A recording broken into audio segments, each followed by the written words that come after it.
What's up? Welcome in. Hoge Jahns with you after the draft for a full draft recap show. And the Fishman is with us, Kevin Fishbain, in the house. How you guys doing? Anything going on? I'm just excited to talk punter competition. Nice. I used that joke earlier. You can't use it now. I just think that like how lucky are we that will any podcast better analyze what's to come this summer between Ryan Winslow and Trenton Gill No. than this one? No. And I'll throw out this hot take. I was looking at the roster today. Patrick Scales is 34 years old, oldest player on the team. Is he really? Is it time for a long snapper competition? No. Do we need to get younger there? Or just maybe a little older? Patrick Manley's got some free time. Oh, there you go. Oh. I think a team should hire a long snapping coach. They don't have enough coaches in the NFL these days. Yeah. Why not? You know, back when we covered that kicking competition, I learned a lot about these kicking circuits that are out there. I had no idea that they existed. Well, that's how you knew how to judge the ball flight. And yes, I did. No, yeah, you're a kicking expert now. If you're watching on YouTube, you don't want your ball to go like this. You want it to go like this. I hate it when Bears brought in a kicker where the ball spun like a helicopter. Yeah, not good. Yeah, but he was the most entertaining one there. He was. He didn't do a backflip though. No, he did not. And none of those kickers made the team. That's the best part about that whole thing. The other night, they traded for a kicker right after the thing.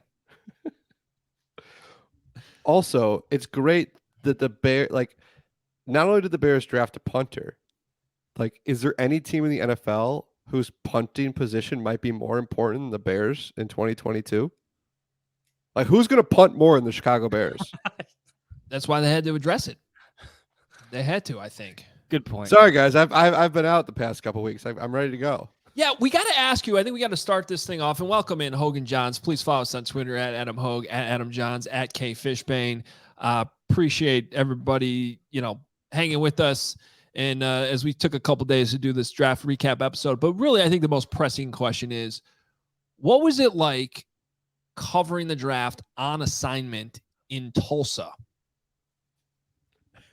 It was unique. I was, we are all expecting Travis Gibson to be to play a larger role with this team. Yeah, and I felt like I needed to be in the place he went to college. I was hoping the Bears were going to draft Tulsa's Chris Paul, and I thought if they did, look, I'm here, I'm in Tulsa. What a perfect situation that would have been. They did not. So you move on. But yeah, it was certainly a unique experience to be Is there. Is that where Mark Trestman coached in the USFL? Didn't he coach in USFL after the Bears? Was it Tulsa?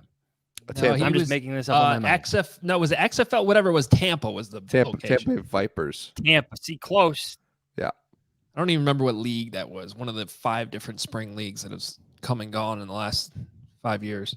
But he was part of their strong promotional package. Was Mark Trestman is back coaching a team? I mean, how else are you going to market that? Yeah, I mean, Clayton Thorson is the quarterback of the Houston Gamblers. That's a team? That's a team. As if I didn't watch and break down his first game. How's he going? I know he had a good first game. First game was okay. He threw a touchdown, and then I was like, well, I've seen enough. And then I guess later on, they had to bring in another quarterback. Oh, why? Because they're obviously biased against Northwestern players. That's bullshit. Yeah. Whoa. Yeah. Okay. Throw the expletive label on this pod. Sorry. Yeah. Well, you speak from the heart. It's been a long week. Yeah, it's Tuesday. Oh. For the confused listeners out there, I was at a very good friend's wedding in Tulsa during draft weekend. You were. So I was when I wasn't doing wedding things, I was following along with the draft, following along with my colleagues here, tweeting here and there. And I was walking from the hotel to the wedding to circle us all back to why we're all here. Mm-hmm. And I check my phone right as I'm about to, sit down for the ceremony. Boom, Trenton Gill, punter, fist pump. everyone's like, why are you so excited? I'm like, because I'm here for my good friend's wedding, and the Bears drafted a punter. That's what you should get excited about. That's what I think. If anything, by the way, we fully support on this podcast putting family and friends first, and you should be credited for actually still covering the draft while you were at a friend's wedding. Well, I do love the draft, and he is my friend. He's a huge Bears fan. Actually, the first ever Bears game I went to was with him. And it was funny, like here he is, the most important weekend of his life. And the first thing he said when I saw him on Friday night was like, Kyler Gordon, what do you think? So yeah. he was on top of it. Not so on top of it to have not scheduled his wedding during the draft, but there's a lot that goes into these things. Did you who cares? Bobo cutting me off here. What do you think of the draft process for the Bears, Kev? I liked it. If we're talking process, there's this. I know everybody was obsessed with trading back. We all talked about it. They also need talented players, and if you kind of step back and say, okay, if we're to assume that Kyler Gordon and Jaquan Brisker were that high up on their boards, and they knew that's a 10-year starter at corner, that's a 10-year starter at safety, let's take them, and we're set at those positions. I get it, because if you trade back, this team just doesn't have enough talented players, I thought, to really afford to move around too much. But then day 3 was the day to move around because, I'm of the belief that like everybody rounds 5 through 7, especially 6 and 7, it's just all a crapshoot. So take as many shots as you can. It's possible none of the 8 players they drafted on day 3 end up being any good. Yeah, because they're day 3 draft picks. But it's also possible, like, what if half of them are longtime starters? Then it's the greatest draft ever. So I take one and a special teams contributor. You're talking about late day 3 of the draft. Like, look, if one of those 4 offensive linemen turns out to be somebody you could realistically play at right guard as a rookie, that's a huge victory. And then I'd even say by year 2, and he's a 17-game starter. That's and then a win one for of the class. tackles, like, at least gives you a depth as you try to figure out Larry Borum and Tevin Jenkins. Like, I think yes, those are proper draft expectations right there, and put in perspective. We get so excited about every single draft pick. And listen, I love the draft. We all love the draft. But the reality is the expectations for these guys should be so low. DeAndre Houston Carson's going to go down as one of Ryan Pace's best draft picks. Like, here's a guy who is still in the league, and he is an outstanding special teams player who can fill in for you on defense. He's going to have a job in this league for another 5 years, probably. And he was a 6th-round pick. And if you go look at that draft, you're going to see a lot of 6th-round picks who were out of the league before their first seasons even started, probably. So, yeah, I mean, if you get a special teamer, get a long-time guy who can be a swing backup on your offensive line, who knows? Maybe one of those guys is Charles Leno. By the way, that's a great draft to compare this to, because that was one of the few years Pace had a lot of picks. He drafted 9 players. That's his most. Year. That's his most. It's his best draft. That's one position to take a look at, because he drafted from the 4th round on. He drafted 3 defensive backs, right? Deion Bush, DeAndre Hall, DeAndre Houston Carson. One of those guys flamed out, DeAndre Hall. One of those guys became a pretty solid backup that was around here for a while in Deion Bush and got signed by the Chiefs this past year. And then one is DeAndre Houston Carson, who's still on the team and has been a special teams ace for you and has shown that he can go on field in defense and make some plays here and there. So that's a different position than offensive line, but that goes to show you, like, you took 3 swings at 3 defensive backs. 1 didn't work out. A couple guys became valuable backups. Same type of deal, I think, with these offensive linemen. You took 4 of them, and you're hoping one of them can turn into a starter. Another one turns into a reliable backup, even if 2 of them flame out. Like, that's a win, I think. The hit rate on day 3 is not good for a lot of teams. That's why the more than one swing approach is just better on day 3. That's why I like the process on day 3 for Ryan Poles, because not only did he have to fill out his roster, let's not forget that he just needed sheer volume. He needed players. What did they start the draft with? Like 55 players? Not 50. Yeah, 55 players, right? Is that right, Kev? You're the numbers guy. I thought they were at 59. 59. Still, I could be wrong. I did that like a week and a half ago. Still need a lot of guys. Still need a lot of guys. You got to fill out your roster. The hit rate's not good, so why not take more swings at it? Let's I like the process. When you get to that point, it's 7th round picks or undrafted guys. I'll take the draft picks. All right. Well, let's walk through the draft picks. I don't know that we have to hit them all, but we at least got to leave 20 minutes for the punter at the end. So just keep that in mind, as we plan out the timing here. One thing I think people are forgetting is they drafted a cornerback with the first pick is how badly they needed a cornerback. And we just want to bring this back because just to refresh your memory of what things were like back in the season when we would take your voicemails every week. We need another corner! One more time, Adam, please. We need another corner! Remember that? The anger was real. We need another effing corner. So Ryan Poles listened. He wasn't even here when that caller called in with that, but he saw the tape. He saw that they needed another effing corner, and he went out and drafted one. So it's okay, people. Here are the coverage stats by Kindle Vildor last year from Pro Football Focus. 59 targets, 41 completions. So that's nearly 70% completion percentage in his direction. 598 yards allowed. Average completion, 14.6. Average target, 10.1. 6 touchdowns allowed. Opposing quarterback rating of 136.1. 136.1. And that's the facts. That's 100% truth. Is that bad? Why'd you have to do him like that, Johnsy? That wasn't even That's nice. bad. Those are just the numbers talking. That was... Well, we were at the voluntary minicamp, and Jalen Johnson wasn't there. And you looked out at the defense, and you saw Kindle Vildor, Duke Shelley, Tavon Young. I just... Because, I understand everyone's focus on offense. But, my biggest takeaway from that minicamp was there were so many holes on defense. They had so many needs on that side of the ball. One of my bigger surprises, we can get to this later, is that they didn't use a draft pick on a defensive lineman, a defensive tackle. But yeah, you look those are the 3 corners who were out there, and you were one Jalen Johnson, turned ankle away from that being your 3 corners. If you didn't go find a guy who could be an impact player for you, like they expect Kyler Gordon to be.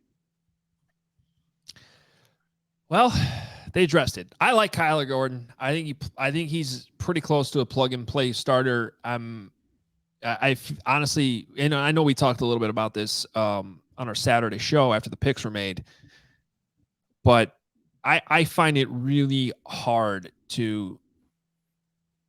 I think it's possible to separate the conversations and understand that Poles addressed some big needs with players that can contribute right away, and still also have a valid conversation about whether or not Justin Fields has enough help. But one thing I like that Poles said, I think it was Friday night, was an admission that he can't fix everything in the first year. I appreciated that he just said that because it's true. And there's no way you were going to come out of this draft addressing every need you had, even with 11 picks. It's just not possible. And so he tried to with a lot of offensive linemen late. If you drafted an offensive lineman early, then you probably would have seen a bunch of corners drafted late to hopefully find a diamond in the rough there. One way, there's just too many holes on the roster. You just couldn't fix everything in one weekend, obviously. The Brisker selection is one of my favorite because they stick to best player available. They address a need. And 3, just in terms of shifting the culture, changing the culture, go look at the beast. Go look at what Dane Brugler said. Go listen to our podcast a couple days ago with Matt Bowen. There's something different about Brisker. Something in terms of intangibles. Kevin, you're starting to do a story on him. You're learning more about him. There's something there, isn't there? Yeah, there is. I think he has the makeup of what you want when you're trying to build something. I've talked to a few of his coaches already, and the way that they described how he takes accountability, he takes a leadership role, He holds his teammates accountable. You learn about that, and you're like, okay, if I'm kind of starting over, if I'm Matt Eberflus and I'm trying to build this defense with this hits philosophy, if I'm Ryan Poles and I'm trying to set up the culture I want this franchise to represent, Jaquan Brisker, like from everything we've read about him, from everything I've started to hear about him, fits that to a T. And he can make plays. And he's a pretty good football player. Sorry, Hogue, about what he did to the Badgers in week 1 of last season. Yeah, I'm sorry about that too. And you know what? I'd like to see him get his hands on more balls. But that's the thing he did. I think it's what the Bears got to do. But I think that's why they drafted 2 guys who could do that. I actually sold Brisker short, that play you're talking about against the Badgers, where I kind of put it all on Graham Mertz. I was emotional in the moment. You go back and watch that from the end zone angle on film. He actually makes a tremendous read on that play because Jake Ferguson beat his guy off the snap. It was going to be like a slant over the top, easy touchdown. And Brisker read the quarterback's eyes immediately and made a nice play. Question. Sorry, I was just laughing because you got the Wisconsin Badgers helmet right behind your head there. See it? I see it. It's there.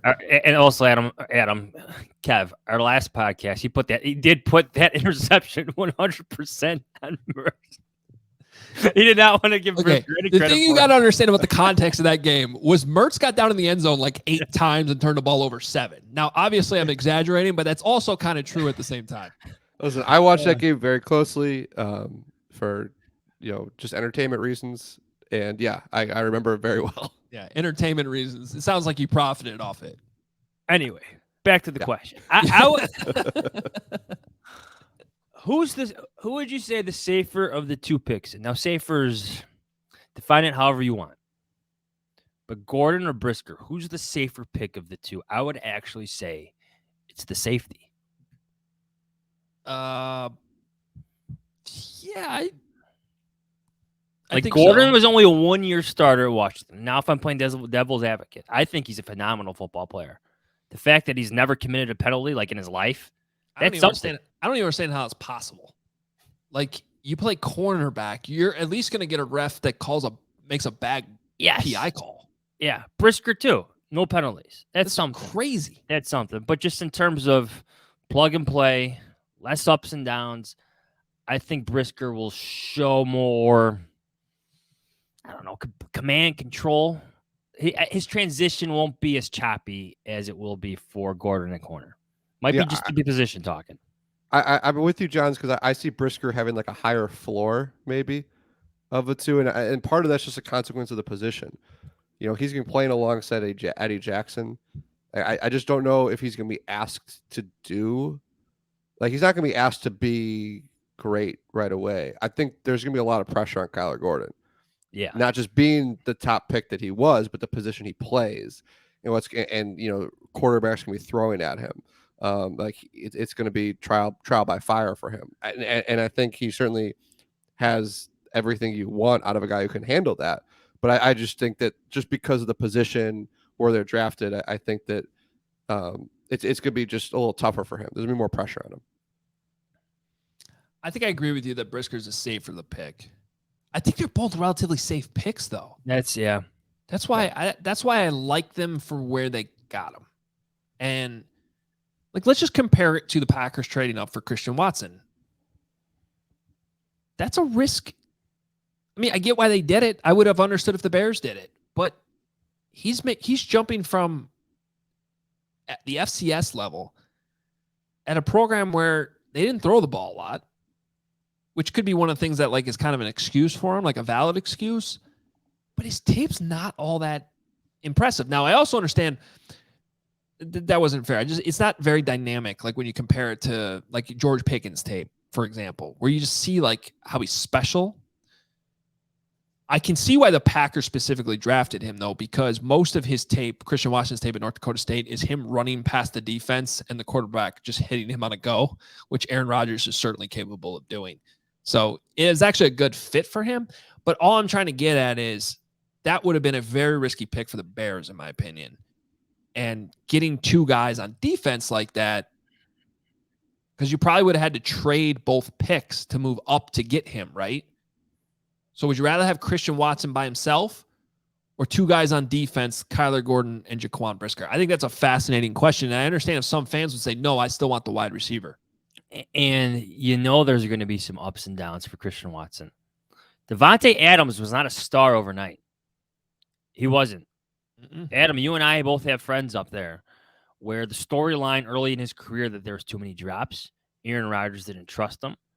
He wasn't doing the right things. Now he's one of the best receivers in the game.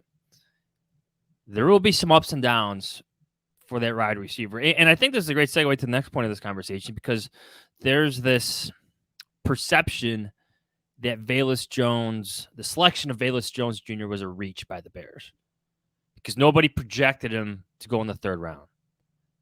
You know what? If you look at Dane Brugler's draft guide or others, Christian Watson might be a reach. Alec Pierce might be a reach for the Colts. Very thin draft class for the receivers after the first round, I would say, just in terms of reaches. And another point on that is just because you think it's a reach doesn't mean the Bears boards says it's a reach. Doesn't mean the Packers boards says it's a reach. But if you're going to criticize the Bears for reaching on Velus Jones because of what you saw by some outside evaluations, then the same must be applied to a bunch of other receivers selected in the second round. Who is the receiver that they could have taken instead? Was it Jalen Tolbert? Yeah, Tolbert was available. Khalil Shakur was available. Right. Like, because to me, and like, yeah, you can have the argument of could they have traded back a few spots and gotten him still? Like, obviously they loved the guy. So they're not, if he's there, they're not going to take that risk. But for me, like once you get to pick 70 and all those receivers that we've talked about are gone, we saw the drop off from the top 6 of second round. Give me the guy that has the traits. Give me the guy that can be a gadget for you. Like, give me the guy that you can have a little fun with. So I like that if you're not going to take one of the top or one of the second round guys, you're going to wait. Like, I like that they took the guy that you can do more things with potentially. Well, and one of the things too is if you're not going to take, one of the top receivers early, which most of them you didn't even have access to because you didn't have a first round pick. I'd like to see a guy that can help Justin Fields immediately, even if it's only for 15, 20% of the game. And I'm just kind of just guessing here, but that seems to me what Velus Jones Jr.'s role is going to be. Like, they feel like they can get him out there in packages and get the ball in his hands in space. And that's going to help Justin Fields, where some of these guys, as you mentioned, like even Devontae Adams, took some time before you could really trust them on the field. Well, getting a wide receiver who basically needs a redshirt a year doesn't help your quarterback this year. Might help in the future, but it doesn't help Justin in this very important year too. So I do think that Velus Jones can help in that regard. I kind of wonder too if Treston Ebner can, the running back. He looks pretty polished as a runner. He fits the outside zone scheme, and his tapes are very impressive when it comes to catching the football. So can they work him onto the field in situations where they can throw him the ball? Like, can that help Justin? Since they are thin on having legitimate weapons out there. I don't think they're done adding either. They're not. No. They'll be undrafted guys. I'm sure there's some already signed that we don't know about. There's going to be maybe a veteran or two that comes in. Maybe a trade emerges. Who knows? They're not done. They're not done. I think they told us their plan at wide receiver a month ago, 2 months ago. Like, when they were not involved in any of the, certainly weren't going to get involved in the trade talks. Now, listen, if Ryan Poles knows now that he could have just gotten Amari Cooper for a 5th round pick, right? Is that what Amari cost? I think so. 4th or 5th? And the money. Right, and the money. But would you have done that? I don't know. I just think they made it clear what the plan is. Like, we've all known. So it doesn't surprise me that they didn't necessarily use that second round pick on somebody or trade it up to do it too, because they could have. Mm-hmm. They could have moved up 4 spots and just traded their 5th round pick to do it. That's all it would have taken probably. They could have. All right. of the remaining 8 picks, who intrigues you the most? Can I group the offensive linemen together? And Sure. I want to ask you a question. Adam Johns, go ahead. Thanks, Adam Bootman. Actually, this isn't a question. This will be a statement. I changed my mind. Okay. Adam Johns, Okay. go Snap, ahead. snip, snap. I'll make it a question. Yeah. Adam Johns, go ahead. Do you know that the Chiefs are a team in recent years who have hit on day 3 offensive linemen? Kind of. I'm putting this in a column later this week. Okay. There's Trey Smith last year. Yep. Okay. Starter. They got some starts out of Nick Allegretti, 7th rounder in 2019. Okay? Illinois. Yes. Go back a little bit further to 2014. Ryan Poles was working for that team as the college scouting coordinator at that time. Hit on 2 6th-round picks, Zach Fulton. Oh, I'm going to butcher his name. And Lauren DuVernay Tardif. The doctor. The doctor. Doctor. The guy who is he back in the league? Or did he just He's a free agent, I believe. because he literally stopped playing football to go help the hospitals during the Yes, he came- pandemic, yes. during Yeah, the he came pandemic. back last year, and he's currently a free agent. He was the 200th pick in 2014. Became a starter. Zach Fulton was the 193rd pick in 2014. Became a starter. You got to fast forward a little bit now, but they, in terms of polls coming from a place, whether it's identifying traits or having a feel for the position, there's a track record there. I'm just saying, if you increased your swings, maybe you hit on one. Maybe you do. No, Maybe. you're not buying it? Well, no, I'm buying that it's possible one of these guys can work out. Just looking at body. they hit on 2 in 1 year. I know it was, almost a decade ago, but that's something. I think I've said this elsewhere, but we obviously not here yet. But Zachary Thomas intrigues me. Just watching him, it almost seems like he was playing left tackle there out of necessity because he's playing San Diego State's not like a lower tier program, but it's not a Power 5 school, and he's probably their best lineman. So a lot of times you put that guy at left tackle, but I look at him and he screams guard to me. And he's got the movement ability to play right guard in an outside zone scheme. So, again, it's just really a hunch. But as I look at these guys, I just wonder if one of them, and maybe it's Zachary Thomas, ends up actually helping these guys sooner than later to fill that hole, that specific hole.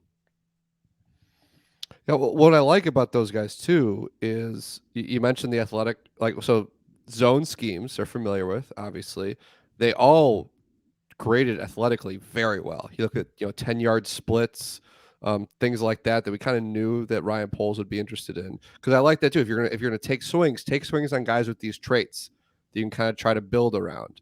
That they already have that's God given to a sense, and then you go from there. But the other thing too is, I didn't think I think the best left tackle for this team is probably not on this team right now. I've always thought that if you really want to shore up left tackle for this year, it's got to be a veteran. You're just not going to find somebody when your first pick of the draft is 39. You're just the odds are you're not going to find somebody that you feel great about. And I still look. I think I mocked a tackle to them multiple times in the second round. I still believed in that as an option, but I get the frustration not taking one on day 2, but I still think that even if they had, I still would have said, well, you're still probably better off hoping to find a Jason Peters type situation. As that was a 1 in a million shot. I understand that. Can I just play devil's advocate though for a second? At some point you need to find the permanent solution. And don't you need to at least see if one of those guys is on the roster? Yeah, look, that's why I was thinking this could be something that happens. They could sign a guy in August. Yeah, that makes sense. Let's not forget even last year they didn't sign Jason Peters until Larry Borum got hurt. Right, Larry Borum would have been your starting left tackle if he didn't get concussed at FanFest, and Tevin Jenkins would have been a right tackle when he came back. I'm convinced of that. I'm open to Larry Borum being the starter. I'm open to Braxton Jones coming in and showing that he can be the starter. I like that they're going to make this, that they're going to have an open mind about it. But I'm saying, I understood the philosophy. You know what? I'm being too positive about this draft. Give me a minute. I'm going to think of something to be critical about. Yeah. They didn't draft Chris Bergen. They only invited him to. Well, they're going to be in perfect position to draft Peter Skoronski next year. Okay, there it is. There's your left tackle. 30 minutes and 49 seconds into the podcast I have. So I think we actually hit the over on that before Peter Skoronski's name was mentioned. Restraint. That's actually pretty good. But yes, obviously first round draft pick next year. Mock him to the Bears immediately. You got to be the first one who does it because everybody's going to do it next year. Might as well put a mock draft out tomorrow. Hoge, what was your original question that started this segment? Something about day 3 draft picks? No idea. Dominique Robinson was my favorite pick. Oh yeah, who's your most intriguing guy? I think he was my favorite pick because I'm obviously trusting our guy Dane Brugler, who had him 78th overall. So if you use that, that's a good value. Again, draft for traits in day 3. He's got outstanding traits, and that's the perfect position to take somebody like that at. He's not going to have to play very much. You have Robert Quinn, you have Quan Muhammad, you have Travis Gibson. Jeremiah Tashu is still on the roster, which is something I forget about daily. So is Ladarius Mack, my guy. So you have a lot of options. So this guy doesn't have to play a big role. You can help. He said it himself. He has one move. He needs more to his pass rush arsenal. So I like the idea that that's the position they drafted a guy like that at, where they took him, the skills he has, the guys he can learn from when he gets in to Hallis Hall. Like I really like that pick. I think I'm like most excited for him, especially for 2023. It's gonna be take some time, but he's not like Kyler Gordon or Brisker. He doesn't have to start right away. He doesn't have to be a backup right away.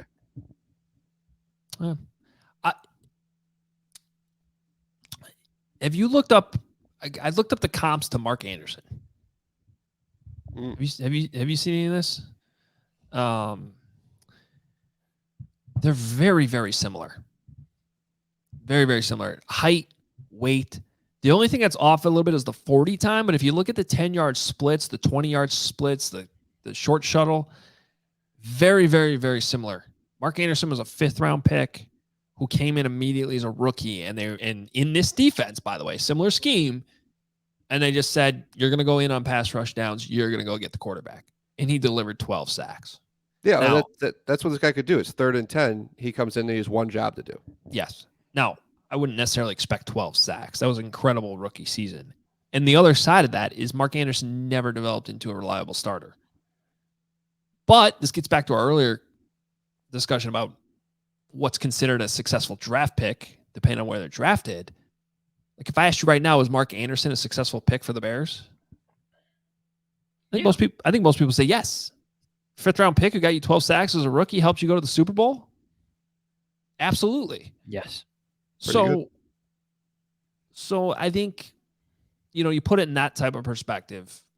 Can Dominique Robinson come in, be somebody that they can put on the field and keep passing downs, make some plays next year, and then they hope he develops into a reliable starter, which is a possibility. It's possible that he outperforms what Mark Anderson ever became. Then that would be a successful pick. But even if he never becomes that, I think there's a chance that he can contribute and help out the football team. Having the right expectations inside the building and outside. You want to take a couple questions real quick? I do. I definitely do. Oh, I found something to be critical about. Sorry. Ooh. I still think they're not a good team, and it's one of the worst rosters in football. Okay. Is it because they cut Nick Foles? No. There were a couple comments that Nick Foles had left the meeting.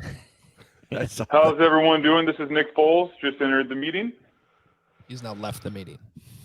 Well, he got a very, very nice thank you from the Chicago Bears for everything he did for the team for $24 million. That works. Oh, that sounds nice. This is from Ryan Finley on Twitter. Hey guys, love the show. I had a question I hope maybe you could discuss. The Ryan Poles draft made me understand how bad this roster was. How did it get from executive of the year and coach of the year in 2018 to this? Was that year a fluke? Did you say Ryan Finley? I don't know if it's Pat's brother. I don't think it's Pat's brother. Is that? I think that's Pat's brother. Where's our friend Patrick Finley? It's not Pat's brother. Okay. We could do a podcast documentary to answer that question. For those that don't know, Pat has a twin brother. Identical twin brother. And when I say identical, he stopped me. I've never met, at this point had never met his brother. And I was walking into the Arizona Cardinals stadium. I was outside the stadium. And a guy stopped me. And I thought it was Pat. Like literally thought it was Pat. But he was wearing a Bears hat. And I was like, okay, it's obviously not. Oh, it's his brother. Like I had to, like, it took me a few seconds to figure out what the hell was happening. And it really freaked me out. What gets you is their voice inflection is the same. Yes, he talked to me. He could have. They It could freaks play you out a little bit. It's weird, and they could definitely pull off some like tricks. Like what's that movie with the Olsen twins? Parent Trap, and it was Lindsay Lohan. Come on, John Z. I Oh yeah. was actually watching it last week. Oh, that's another. Remember the Olsen twins though? We go way off track. Yeah, but the Olsen twins were like our age. So like I feel like we grew up with them.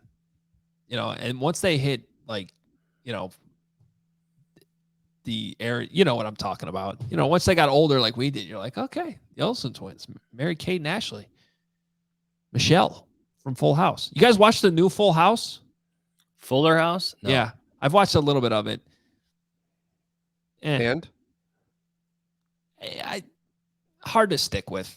I liked it for a little bit, then it got a little too cheesy. But the whole show is cheesy, so I should have expected that. Are you going to answer Ryan's question or not? Trying to avoid it. To be honest, I blacked out after you said Ryan Finley, well, and I just all got right. distracted by that. I'll- He basically asked, "Is this going to be a disaster?" No, how did like 2018 happen? Was that a fluke? You had Oh. executive of the year, coach of the year. My honest answer is the quarterback. You had a Yeah. win now team, and the Bears operated that way for a couple of years after that. But 2019 changed their whole approach to Mitch Trubisky, specifically Matt Nagy. So that's the short answer.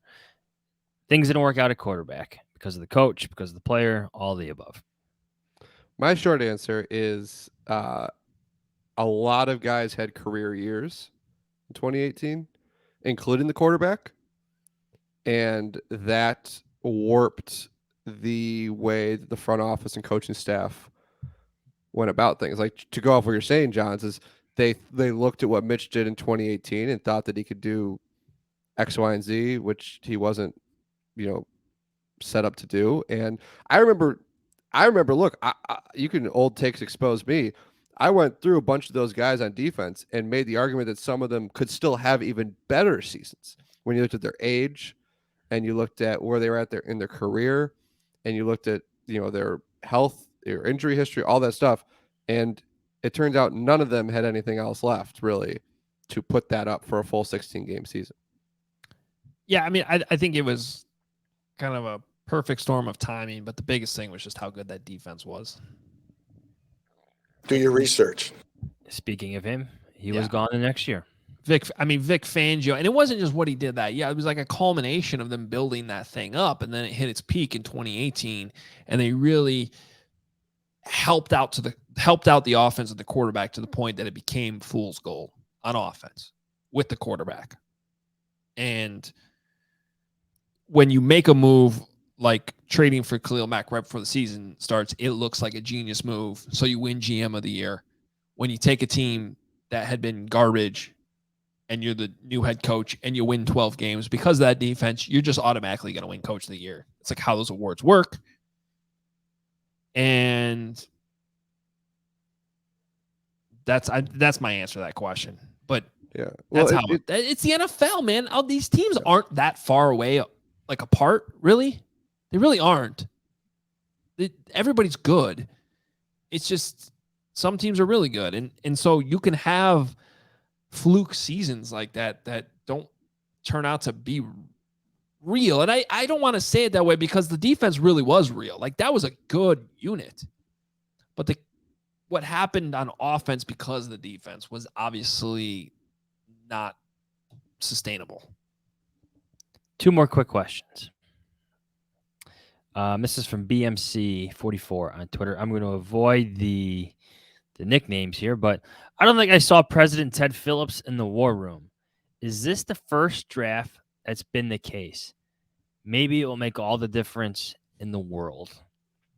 I didn't see him in the pictures either. Yeah, that doesn't mean he wasn't around, but usually he's front and center, though. Yeah. I mean, let's be honest. Like, why should he be there?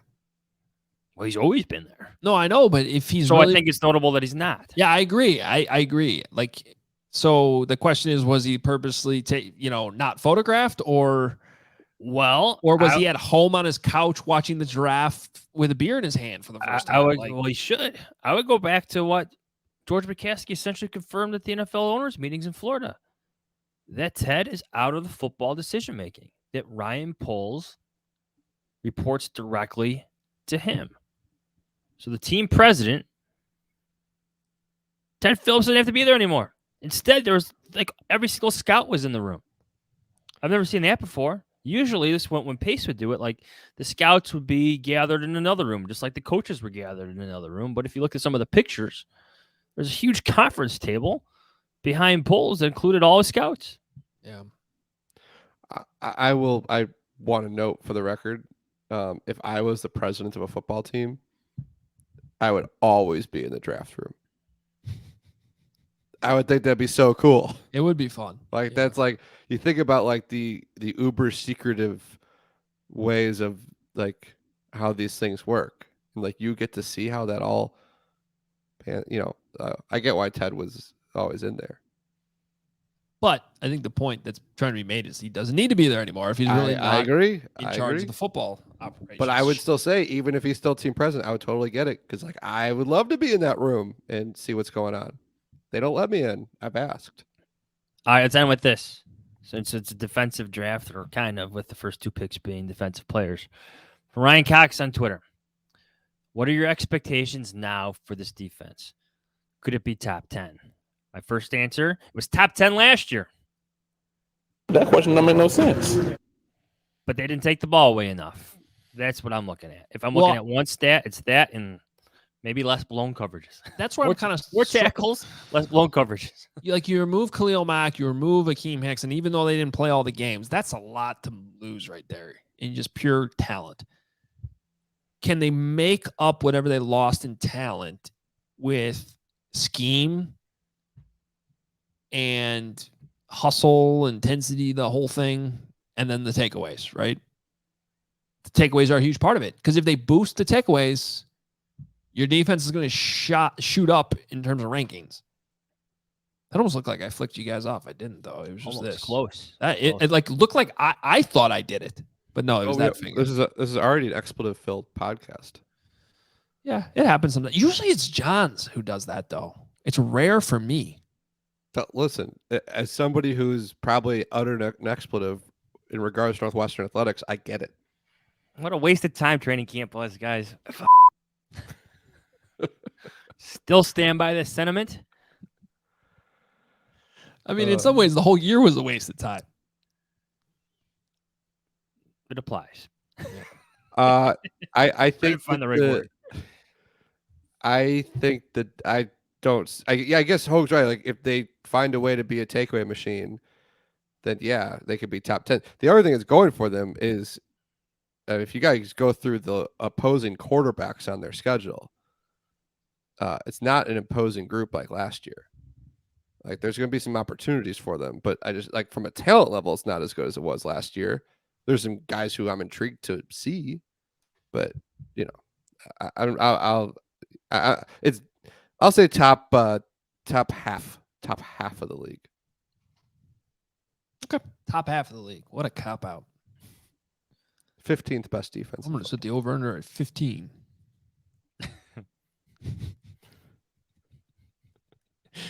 All right. Hope you enjoyed Tulsa. I did. I've never been. Nice place. It's like you're like Chandler Bing and you just got like sent off to Tulsa for a random chunk of episodes. One of the Tulsa episodes was on last night. Really? Yeah. I was working in my mailbag and watching Friends at the same time. Had a episode of Friends in the background. It was one of Chandler's Tulsa episodes. I'm impressed you can have TV on in the background when you write. I cannot do that. I have to turn like some Pink Floyd on and just. Oh no, this is where people are gonna think I'm seeing aliens again. All right, we gotta go. I got a lot of text messages about that tweet, by the way. Yeah, people were like, they thought it was real. I don't know.